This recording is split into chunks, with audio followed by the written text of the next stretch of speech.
내가 언젠가는 해야 되는 작업인데 못했던 이유는 첫째는 귀찮고 둘째는 조회수가 안 나오는 게 너무 뻔해서 미뤄왔던 작업이에요. 제가 유튜브 초창기 시절에 올렸던 기초 영상인데 다 흩어져 있어서 한꺼번에 모아서 보는 게 힘들었거든요. 이번에 그거를 싹 모아서 재편집했어요. 재편집이라고 해서 뭐 별건 아니고 그 영상들을 다 붙여서 이었고 중간중간 추가 설명도 넣었어요. 이 영상들이 다시 보고 싶지 않을 만큼 편집이 너무 엉망인데 그렇다고 영상을 다시 만들 수는 없으니까 그냥 한쪽 눈 감고 보세요. 그리고 각각 영상마다 풀 영상은 위에 제가 태그를 걸어둘 테니까 풀 영상으로 보고 싶은 사람은 그걸 보면 돼요. 바로 시작할게요.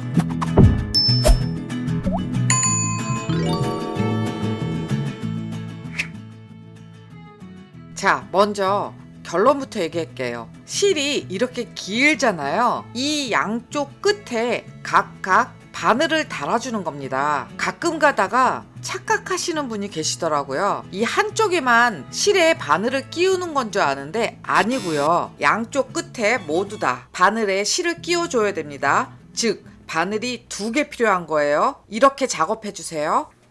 보통 실은 내가 꼬매고자 하는 곳에 4배를 끊으면 됩니다. 1배, 2배, 3배, 4배 이렇게 끊으면 돼요.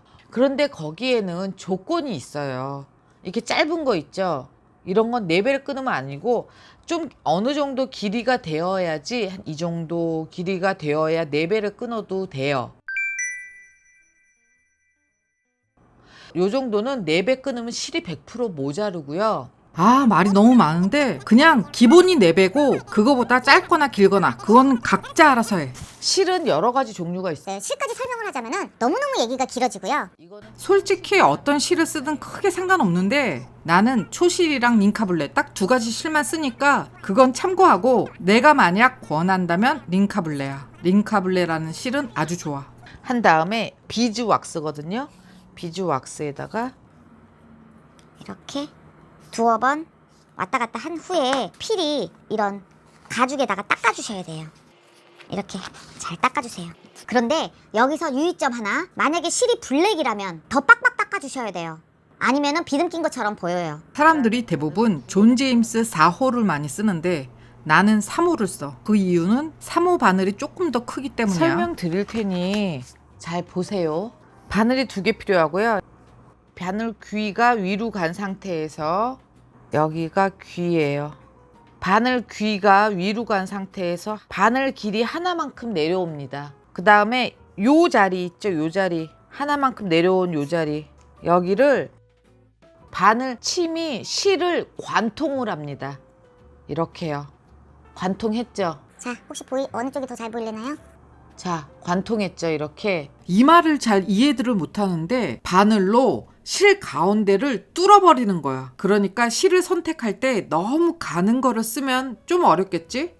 그러면은 긴 쪽으로 한 1cm 정도 내려와서 한 번 더 관통을 해주세요.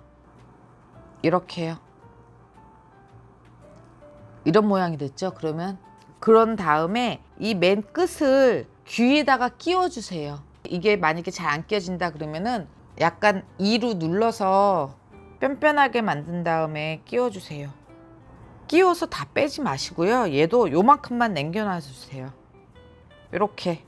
그래서 S자를 만들어 주시는 거예요. 이렇게. 지금 낀 거거든요. 여기는. 요 부분은 지금 낀 거예요. 이거를 다 빼지 마시고 요만큼만 S자가 되도록 놔두세요.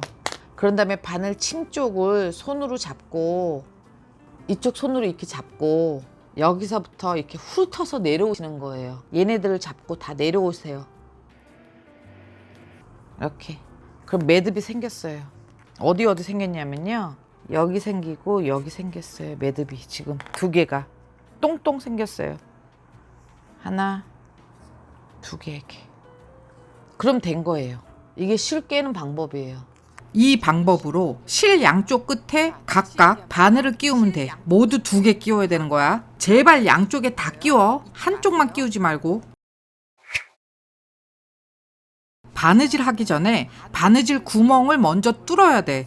그래야 예쁜 바느질을 할 수 있어. 손 바느질을 예쁘게 하려면 무조건 구멍을 잘 뚫어야 돼. 그러니까 이 영상도 잘 봐. 먼저 바느질을 예쁘게 하려면은 어떤 가이드 라인을 해줘야지 바느질이 삐뚤삐뚤하지 않고 예쁘게 그리프를 칠 수가 있는데, 이거를 그리프라고 하거든요. 이런 거를 포크같이 생긴 애들을 그리프라고 하는데, 바느질을 예쁘게 하는 거는 누구나 할 수 있어요. 그런데 어떻게 하면은 바느질을 예쁘게 하느냐? 이게 당연한 말인데 너무 당연해서 다들 우습게 여기는 것 같아. 아니야. 무조건 그리프 구멍이 예뻐야 바느질도 예뻐. 알았지? 꼭 명심하고 구멍 반듯하게 뚫어야 돼. 원래 영상에서는 말이 너무 많으니까 대충 편집할게. 그러려면 가이드 라인이 있어야 되거든요. 여러분들이 다른 데서도 보셨겠지만 가장 많이 사용하는 게 아마 이거일 거예요. 디바이더. 그런데 나는 이거 잘 안 쓰니까 패스. 이거는 쓰긴 쓰는데 많이 안 써. 이건 없어도 돼. 패스. 종이 테이프인데 아주 얇게 자른, 폭이 좁게 자른 라인 테이프라는 게 있거든요. 그런데 솔직히 이거는 품질이 좀 후졌어. 그러니까 이거 쓰지 말고 이거를 써. 광고 아니야. 내가 써보니까 이게 좋아. 가격은 이게 조금 더 비싸. 그러니까 그냥 이거 써. 그런데 이 라인 테이프를 베지터블 가죽에 쓰면 가죽을 자꾸 뜯어먹는 게 문제예요. 그런데 댓글로 저에게 한 줄기 빗을 준 분이 계세요. 와, 이분은 댓글 말투도 너무 예쁘더라고요. 그래서 이분이 알려준 라인 테이프를 구입하고 실험을 했죠. 이렇게 각각 성질이 다른 세 가죽에 붙여봤어요. 하나는 평소에 제가 쓰던 라인 테이프, 또 하나는 구독자님이 알려준 타미야 테이프예요. 이렇게 각각 붙이고 무자비하게 롤러로 막 밀었어요. 이게 확실하게 붙여봐야지 알잖아요. 그래서 하루 동안 붙여놨어요. 하루 뒤에 먼저 제가 사용한 라인 테이프를 뜯었는데 이렇게 완전히 가죽이 아작났어요. 그러면 타미야 테이프는 와우, 상태 좋죠? 가죽에 이 정도 흠집은 손으로 문지르면 없어져요. 물론 크게 차이가 없는 가죽도 있어요. 이렇게 좋은 정보 알려준 우리 구독자님 고맙고요. 여러분, 이거 내돈내산입니다. 광고 아니에요. 아휴, 나도 광고 받았으면 좋겠다. 어디서 사는지는 각자 알아서 최저가 찾아서 구입해요. 알았죠? 라인 테이프를 이 끝선에 딱 맞게 붙여줍니다. 이렇게 붙여주면 얘네들이 기준선이 돼서 얘를 이 기준선에 맞춰서 찍어주면 그 라인이 반듯하고 예쁘거든요. 그래서 이런 표시를 해주고 하는 거예요. 이거는 사선 그리프라는 거예요. 그런데 많은 분들이 난 저거 아닌데 그러실 거예요.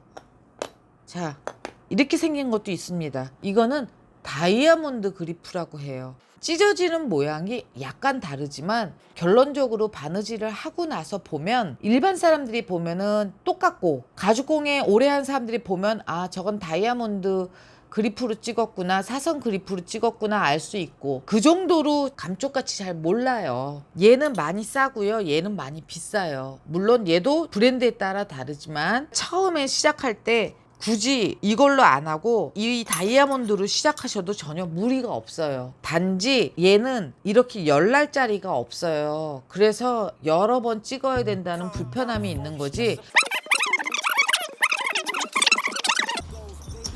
그냥 때리는 건 아니고요. 이런 펀칭 보드 위에다 올려놓고 때려야 돼요. 그래야 날이 상하지 않거든요. 맨 끝에서부터 놓고 요 라인에 딱 맞춰서 놓고 직각으로 세운 뒤에 망치로 때려줍니다. 그리고 밑을 한번 훑어보세요. 나왔나 안 나왔나. 까꿍. 이렇게 나왔죠. 그 다음에 뚫을 때는 하나를 여기 하나 뚫은 거에다가 겹치는 거예요. 2개 겹쳐도 되고 3개 겹쳐도 되고 4개 겹쳐도 되고 얼마든지 겹쳐도 돼요. 까꿍. 이렇게 뚫어줍니다. 그러면 2날짜리가 왜 필요하냐? 2날짜리 같은 경우에는 코너 할 때, 둥근데 할 때는 2날짜리로 계속 돌려줘야 되거든요. 그래서 2날짜리는 꼭 필요해요. 4날짜리도 있으면 좋지만 없어도 괜찮아요. 얘는 굳이. 근데 있는 게 편해요. 많이 찍으니까 이거 있고. 이렇게 찍어주면은 예쁘게 찍을 수가 있어요. 그 다음에 이거를 띄워줍니다.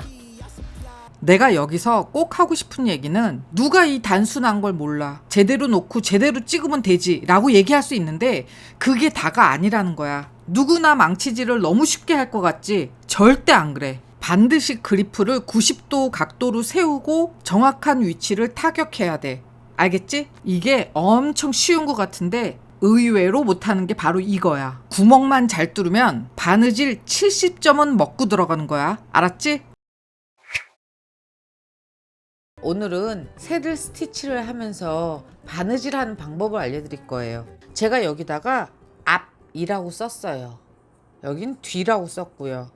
앞면에서 그리프를 쳤죠. 앞면이 바느질이 예뻐요. 이 앞면을 여러분의 오른쪽에다가 두세요.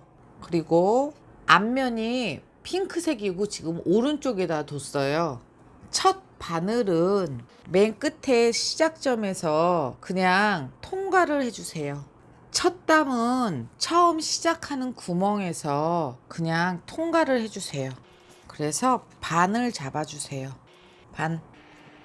그 다음에 왼손이 먼저, 그 다음 구멍 뚫은 데다가 넣어주시는데 이렇게 반만 걸쳐주세요. 그리고 오른손 바늘이 같은 구멍에 이 왼손 바늘 뒤쪽으로 들어가는 거예요. 이렇게. 지금 나란히 포개졌죠. 그런 다음에 약간 X자로 해서 둘을 동시에 빼주세요. 이렇게 동시에 빼주세요. 무슨 얘기인지 아시겠나요? 제가 이 종이에다가 설명을 드릴게요.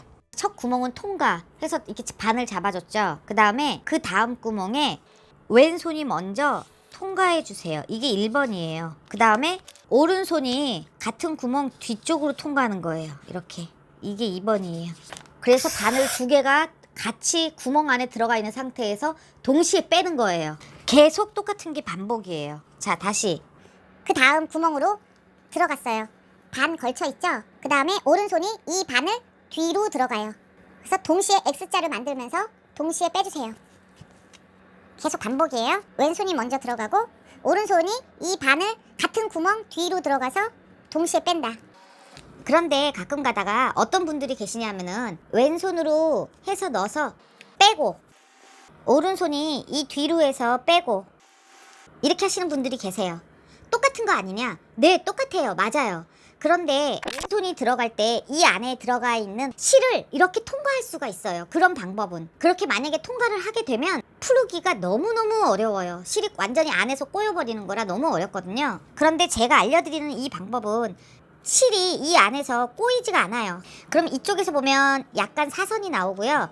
이쪽에서 보면 일자 모양이 나와요. 그래서 적당한 힘을 줘서 당겨주는 거예요. 너무 당기면 얘가 울고 너무 당기지 않으면 바느질 모양이 썩 예쁘지는 않아요. 그러니까 적당한 힘을 줘서 당겨주는 거예요. 이게 반복입니다. 이렇게 하는 게. 이게 새들 스티치예요. 그럼 이렇게 했어. 그런데 이제 마무리 지을래. 그러면은 거꾸로 뒤로 한 땀을 백을 해도 되고요. 앞에 바느질이 한 개 있다면 앞으로 전진을 해도 돼요. 근데 여기는 지금 바느질 한 게 없으니까 뒤로 하나 백을 할게요. 뒤로 백을 하는데 똑같은 방법으로 백을 하시면 돼요. 다 빼지 마시고요. 조금만 남겨놓으세요. 이렇게 조금씩 남겨놨어요. 조금씩 남겨놓은 곳에 이게 목공풀이라는 거거든요. 목공풀을 조금씩만 짜주세요. 조금씩만 그 실에다가 발라주세요. 매듭법은 엄청 여러 가지고 이거는 그냥 참고만 해. 아주 좋은 방법은 아니야. 웬만하면 매듭 다 숨기고 도저히 숨길 수 없을 때 이 방법을 쓰는 거야. 그 다음에 여기가 앞이라고 했잖아요. 여기가 겉이잖아요. 그러니까 앞에 있는 거를 뒤로 한 번 더 보내주세요. 이렇게. 그 다음에 여기를 바짝 잘라주시면 돼요. 이거는 면실로 할 때만 이렇게 하는 거예요. 이런 식으로 마무리 짓는 것도 있고요. 매듭 짓는 것도 있고 다른 방법도 있어요. 그거는 만드는 게 뭐냐에 따라서 계속 바뀌어요. 그러니까 여러 가지 방법이 있는데 그중에 돌려가면서 쓰는 거거든요. 그리고 지금 제가 이렇게 목공풀을 써서 마감하는 방법은 그냥 가장 기초가 되는 방법이니까 이렇게 해서 마무리하면 된다라고 알고 계시면 돼요. 이 영상 만들 때 내가 편집이 완전히 초보 시절이라 야 지금 보니까 눈 뜨고 볼 수 없는 편집이네. 그렇다고 편집을 다시 할 수는 없어. 정말 편집 너무 후지거든. 그래서 미안한데 뭐 어쩔 수 없으니까 좀 양해 부탁할게. 오늘 제가 가르쳐 드릴 거는 기리매 혹은 엣지코트라고 부르는 마감 방법을 알려드릴 거예요. 가죽 공예를 보면 마감할 수 있는 거는 두 가지 중 하나예요. 접는 방법이 있고요. 그 다음에 이렇게 댕가당 자른 부분에 그런 색칠을 해줘서 마감하는 방법. 그렇게 두 가지가 있습니다. 이 가방 보면 제가 핑크색으로 다 마감을 했죠. 이렇게. 이게 기리매예요. 이렇게 칠하는 게 기리매 혹은 엣지코트라고 부르는 거예요. 여기도 보면 이렇게 다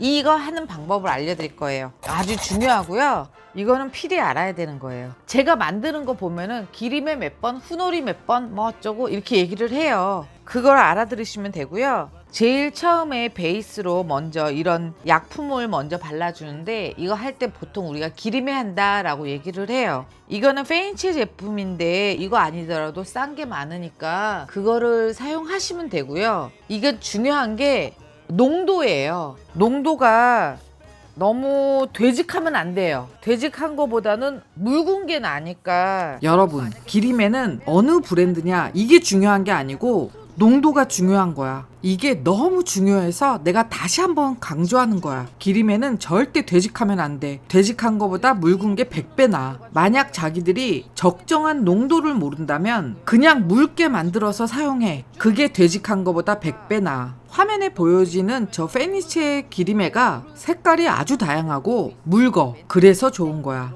그러나 저 브랜드를 꼭 써야 될 정도로 압도적으로 좋은 건 아니야. 그러니까 그거는 각자 알아서 해. 쓰는 우리가 꼬치할 때 쓰는 거고요. 이거는 바르는 도구라고 그래서 이제 그 가죽 공예 용품으로 파는 건데 이거 없으셔도 돼요.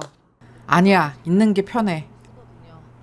이걸로 맨 처음에 바르는 거는 그냥 베이스만 되게 살살살살 그냥 바른다 하는 표시만 할 정도로만 그냥 발라주세요. 지금 바르기만 하는 거예요. 그냥 이렇게 크게 의미 없이 구석구석 다 바르기만 하는 거예요. 너무 잘 바르고 뭐 꼼꼼히 바를 필요도 없어. 다 발랐어요. 그런데 이렇게 나와 있죠. 이렇게 옆에 이거를 물티슈로 빨리 닦아주세요. 이렇게 넘어간 거 싹 지금 물티슈로 닦았어요. 이렇게 옆에 싹 닦았죠. 이 옆면을 닦으면 같이 닦아지겠죠. 이렇게 옆면을 닦으면 같이 닦아지는 거거든요. 위를 닦는 게 아니고 넘치는 부분만 닦아주세요. 넘치는 부분에만 닦아주시는 거예요. 여기는 그냥 이렇게 쓱쓱쓱쓱쓱쓱 이렇게 발라주면 돼요. 나중에 만약에 사용하다가 기름에가 떨어진다 하더라도 이 내부가 보이지 않게 베이스 한번 깔아주는 거예요. 그 다음에 이게 다 마른 다음에 후놀이라는 거를 발라줘요. 근데 이 후놀이는 왜 바르냐면은 기림에가 여기에 잘 붙어 있으라고. 또 잘랐을 때 어떤 식이든 여기에 홈이 있거든요. 오차가 있어요. 그래서 그 오차를 메꿔주기 위해서 후놀이라는 거를 발라요. 후놀이는 약간 그 느낌이 달라요. 이거는 약간 저 기림에는 물 같은 기분이라면은 후놀이는 약간 끈적끈적 아니야. 약간 되직? 이게 약간 느낌이 이렇게 약간 어떤 느낌인지 아시겠죠? 이렇게 약간 몽울몽울 이렇게 맺혀요. 기름에처럼 주르륵 흐르지는 않아요. 근데 이것도 너무 되직하면은 안 돼요. 너무 되직하면은 기름에 바른 게 떡진 게 되거든요. 그러니까 너무 되직하지 않게 약간 차라리 물을 넣어서 약간 묽게 하는 게 나아요. 그게 모양이 바른 다음에 훨씬 이뻐요. 이게 기림이나 후놀이나 너무 되직하게 칠하면 완성한 다음에 딱 봤을 때 텁텁해 보여. 눈으로 텁텁함이 느껴지냐? 응, 보면 알아. 그냥 텁텁해 보여. 그러니까 마감이 좀 깔끔한 느낌을 주고 싶으면 묽은 게 나아. 그런데 자기들이 쓰는 기림이나 후놀이가 물을 섞어 써도 되는 건지 꼭 확인해야 돼. 얘는 더 올리면은 약간 뭉쳐서 돌아다녀요. 얘가 이렇게 뭉치거든요.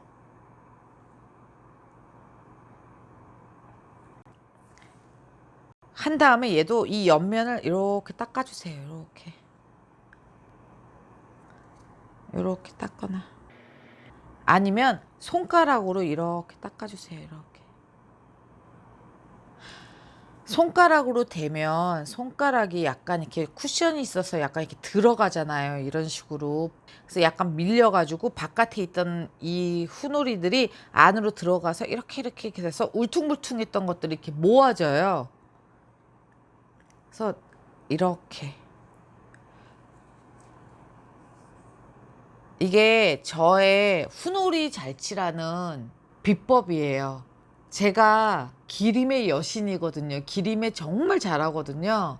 근데 그 방법이 뭐냐 하면은 후놀이를 잘 사용하는 건데 후놀이 농도를 잘 조절을 해서 여기다가 올린 다음에 손가락으로 이렇게 밀어주세요. 이렇게. 그러면은 옆에서 볼 때 막말로 얘가 이렇게 울퉁불퉁 했던 것들이 이렇게 뿅뿅하게 예쁘게 돼요. 손가락으로 이렇게 밀어주면. 아, 그리고 이거는요, 여자분들은 아실 텐데 손톱에 도트 찍는 도구예요. 도트 찍는 도구인데 얘로 후놀이 할 때 얘가 참 좋더라고요. 후놀이 할 때 얘를 사용하면 얘가 끝에 이렇게 매달려 있어가지고 좋더라고요. 그래서 저는 후놀이 바를 때는 이거 쓰거든요.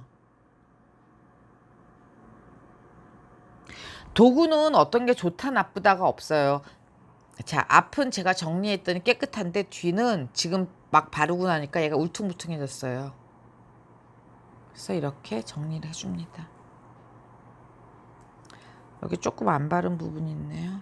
이거 추가 설명해 줄게. 기림에나 후놀이를 바르고 수정할 수 있는 시간은 바르자마자 즉시 뿐이야. 내가 이렇게 긴 거를 기림에 칠할 때 기림에를 쭉 칠하면서 보니까 어느 순간 앞쪽에 멍청하게 기림에 칠한 게 눈에 보일 수 있어. 그러면 덧칠을 하면서 수정하잖아. 그거 하지 마. 그거 덧칠하면서 수정하는 게 망하는 거야. 기림에나 후놀이가 살짝 말랐을 때 손대면 그건 망해. 그러니까 잘못된 거 보더라도 일단 그냥 말려. 안 말랐을 때 손대서 망하지 말고 다 마른 다음에 사포로 문질러서 수정하거나 덧칠을 해서 수정하면 돼. 알았지?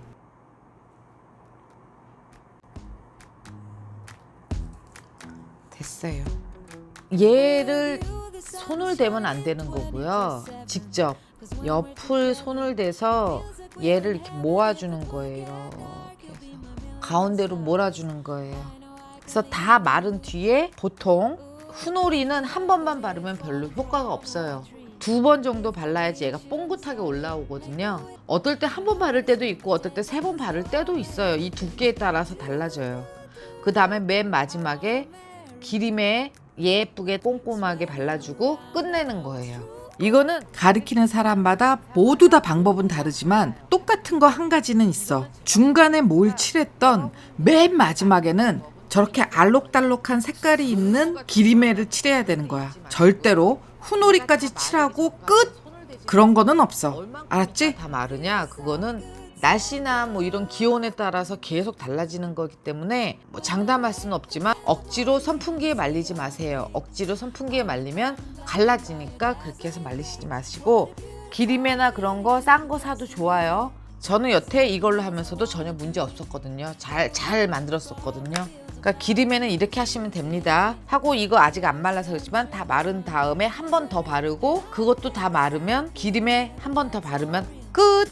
아니고요. 추가 영상 하나 더 만들어서 가운데 끼워 넣었어요. 누군가 똘똘한 사람은 이렇게 물어볼 것 같아요. 제가요 어디선가 봤는데요 후놀이 안 칠해요. 저는 기림에만 칠할래요. 저는 그렇게 후놀이 칠한 부분이 뚱뚱한 거 싫어요. 납작한 게 좋거든요. 그러니까 저는 기림에만 칠할래요. 이렇게 얘기하는 사람 분명히 있을 거예요. 그렇게 해도 됩니다. 제가 그 방법 알려드릴 테니까 여러분은 선택을 해서 만드시면 돼요. 기림에만 칠하는 방법입니다. 기림에를 얇게 발라주세요. 그리고 얘가 바짝 마르면 사포로 거의 다 없애다시피 할 정도로 깔끔하게 밀어주세요. 그리고 다시 또 기림에를 얇게 발라주세요. 그리고 바짝 말리고 또 사포로 밀어주세요. 또 기림에를 얇게 발라주세요. 또 바짝 말리고 사포로 밀어주세요. 그리고 또 이렇게 6번, 7번, 8번 정도 반복해 주시면 됩니다. 그러면 여러분이 원하는 기림에만 칠하고 아주 얇은 기림에가 되는 멋진 작품을 만들 수 있어요. 그러니까 그걸 원하시는 분들은 기림에 할 때마다 그렇게 하시면 됩니다. 단지 저는 너무 꾀가 많아서 그렇게 못해요. 그러니까 그게 가능하다 하는 분들은 그렇게 하세요. 그 방법이 후놀이를 안 칠하고 예쁘게 기림에를 할 수 있는 방법입니다. 아셨죠? 기림에 하는 법 잘 배우셨죠? 모두 다 기림의 여신이 되기를 바라겠습니다. 열심히 하세요. 감사합니다. 후놀이를 사용하는데 제가 직접 팔거나 나누어 주는 후놀이를 쓰면은 문제가 없어요. 왜냐하면 내가 쓰는 거니까. 그런데 여러분들이 후놀이를 어디서 사느냐를 되게 많이 물어보는데 저는 아무 데서나 사세요 그냥 그랬거든요. 다 후놀이 똑같은 거 아니냐라고 했었는데 학생분들이 가져오는 거 보니까 그렇지가 않더라고요. 후놀이의 질이 많이 다르더라고요. 그런데 제가 이거를 따로 팔 수가 없는 게 저는 아는 공장에서 가져오는 거기 때문에 이거를 제가 대량으로 어떻게 팔 수 있거나 그럴 문제가 아니거든요. 그리고 여기서 노골적으로 어느 브랜드가 좋다 나쁘다를 얘기하기가 참 난감하더라고요.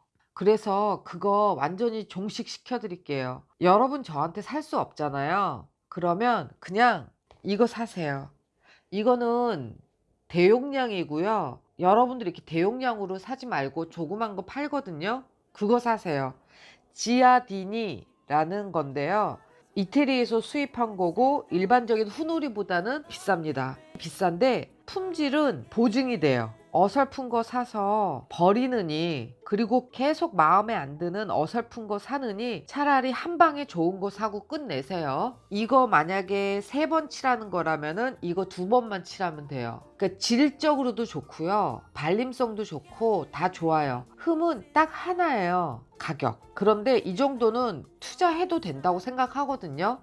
저는 원래 제가 쓰는 후놀이에 불만이 없어요. 그래서 이거를 꼭 사야 되냐라고 생각해서 이걸 안 샀었는데 나 이외에 다른 사람들 보니까 후놀이 때문에 많이 망하더라고요. 그러니까 그렇게 어디께 좋은 건지 확신이 없다면 차라리 이걸 사세요. 저 이거 광고하는 거 아니고요. 제가 써보니까 좋은 건 맞아요. 근데 금액이 비싸서 저는 굳이 이거 살 필요가 없기 때문에 저는 이걸 안 썼던 건데 초보에게 더 필요할지도 몰라요. 이게 좋거든요. 이거 조그만 거는 금액이 아주 비싸진 않으니까 한번 그거 써보시고요. 괜찮다 싶으면은 뭐 조금 양을 키워서 큰 거 사도 되겠죠. 그냥 후놀이 유목민들 어떤 게 좋은지 모르겠다 그러면 그냥 이거 사세요. 오늘 그거 알려드리고 싶었어요. 저는 이거 쓰냐 하면은 저도 이거 써요. 큰 거 샀기 때문에 써요. 그런데 원래는 저는 이거 아니어도 불만 없이 이거 썼었어요.